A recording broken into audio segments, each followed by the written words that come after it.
Hello students, this is Azad Singh, your English teacher and you are again welcome to my YouTube channel. Dear students, आज मैं आपके लिए past perfect continuous tense का एक छोटा सा वीडियो लेकर आया हूं और इस छोटे से वीडियो में मैं बहुत डिटेल से आपको बताने वाला हूं किसके बारे में, पास्ट परफेक्ट कॉन्टिन्यूस टेंस के बारे में। यानी पास्ट परफेक्ट कॉन्टिन्यूस टेंस हम डिटेल में यानी कि शॉर्टली और स्वीटली और एक्सप्लेनेटरी मैनर में हम इसको पढ़ेंगे। ठीक है, जैसे हमने प्रेजेंट परफेक्ट कॉन्टिन्यूस टेंस में किस हेल्पिंग वर्ब का यूज किया था, हैज हैव और has have been plus verb first के साथ आईएनजी। अब हम इसकी ही पास्ट फॉर्म यानी हैज हैव की पास्ट फॉर्म क्या हो जाएगी, हैड। तो हम पास्ट परफेक्ट कॉन्टिन्यूस टेंस के अंदर किसका प्रयोग करेंगे, हैड बीन और वर्ब फर्स्ट के साथ आईएनजी। ठीक है। अब डियर स्टूडेंट, सबसे पहले तो पास्ट परफेक्ट कॉन्टिन्यूस टेंस होता क्या है। देखिए, जैसे पिछले हम प्रेजेंट में हमने परफेक्ट कॉन्टिन्यूस पढ़ा था, प्रेजेंट परफेक्ट कॉन्टिन्यूस, उसमें क्या था कि पास्ट यानी कि पहले कोई एक्शन पास्ट में किसी समय शुरू हुआ और बोलते समय भी जारी हो, तो उस एक्शन में हम प्रेजेंट परफेक्ट कॉन्टिन्यूस। तो is in the same manner past में कोई समय शुरू हुआ यानी कि पास्ट में कोई एक्शन शुरू हुआ हो और पास्ट में ही जारी हो, यानी कि पास्ट में ही जारी दिखाया जाए, उस एक्शन को शो करने के लिए हम पास्ट परफेक्ट कॉन्टिन्यूस टेंस का प्रयोग करते हैं।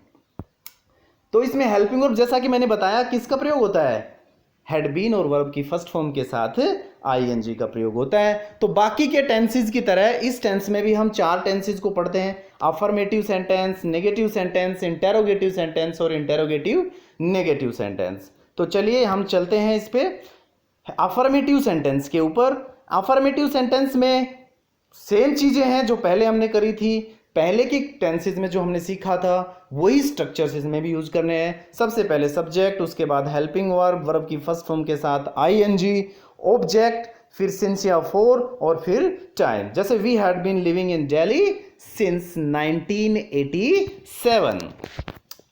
नेगेटिव सेंटेंस में सब्जेक्ट और तीसरे नंबर पे, जैसा कि मैं पहले के वीडियोस में भी बता चुका हूं कि third place is reserve for not.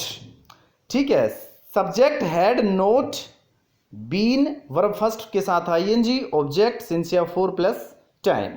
ठीक है, चलिए एग्जांपल देख लीजिए, he had not been sleeping since 6 o'clock। ठीक है, अच्छे से आप समझ लेना इनको, इन एग्जांपल्स को मैंने बहुत डिटेल से समझाया भी है पहले इन स्ट्रक्चर्स को।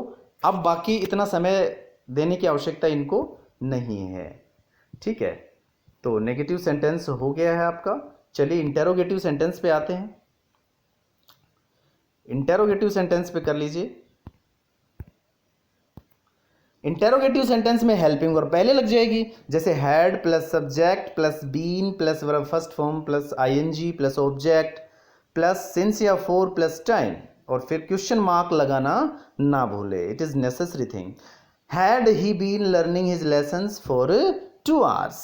अब इंटेरोगेटिव नेगेटिव में जैसा कि पहले ही हो चुका है, जैसे इंटेरोगेटिव में होता है हैड और नोट कहाँ लग जाएगा, तीसरे नंबर पे। तीसरे नंबर की जो जगह है वो किसके लिए रिजर्व्ड है, नोट के लिए। Had he not been playing tennis since morning. ठीक है, यहाँ तक समझ में आ गया होगा। इसके बाद अब इसके 2 रूल हैं, उनको भी सीख लीजिएगा एक बार कि क्या क्या इन रूल्स में कहा गया है। पहला रूल देख लीजिए एक बार, This tense is used to express an action that had been going on for some time in the past. Past में कुछ समय जारी एक्शन जो है ना, उस एक्शन को शो करने के लिए हम पास्ट कंटिन्यूस टेंस को यूज करते हैं। जैसे he had been teaching at this school for 10 years, कहता है कि वो इस स्कूल में 10 साल से पढ़ा रहा था 10 साल से। ठीक है ना। I had been practicing law for a number of years, तो यानी कि ऐसे एक्शन को शो करने के लिए जो पास्ट में कुछ समय जारी रहा हो। ठीक है, चलिए अगले रूल पर चलते हैं।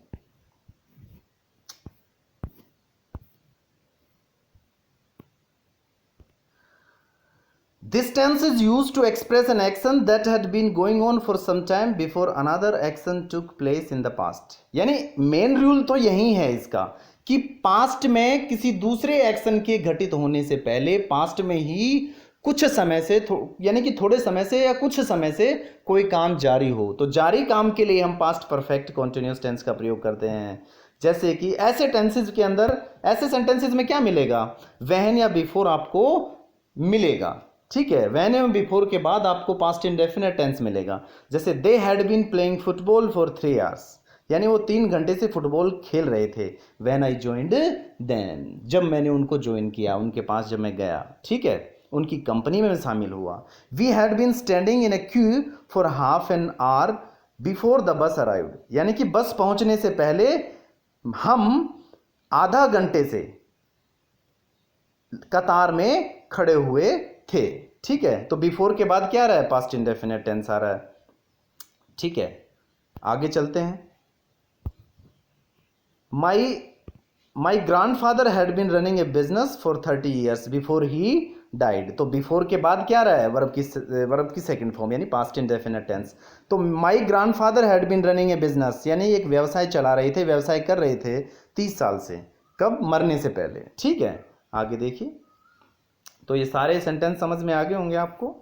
आगे देख लीजिए अगला सेंटेंस, लास्ट सेंटेंस है जो आपका, देख लीजिए। It had been raining since morning when you rang me up, कहता है कि जब आपने मुझे फोन किया तो सुबह से बारिश हो रही थी। तो इसमें देखो व्हेन के बाद रेंग आ रहा है, पास्ट इंडेफिनिट टेंस है। तो डियर स्टूडेंट्स, आज के लिए इतना ही। अगले वीडियो में हम बहुत सारे एग्जाम्पल्स करने वाले हैं, दोनों के प्रेजेंट और पास्ट के मिले जुले एग्जाम्पल्स होंगे। अच्छे अच्छे एग्जाम्पल्स लाने की कोशिश करूंगा मैं। ठीक है, तब तक के लिए वेट करिए, लगभग कल या परसों तक अगला वीडियो मिल जाएगा आपको। ठीक है, कल तक ही मिल जाएगा अगला वीडियो। ठीक है, तब तक के लिए स्वस्थ रहिए, सुरक्षित रहिए, घर पर रहिए। Thank you very much.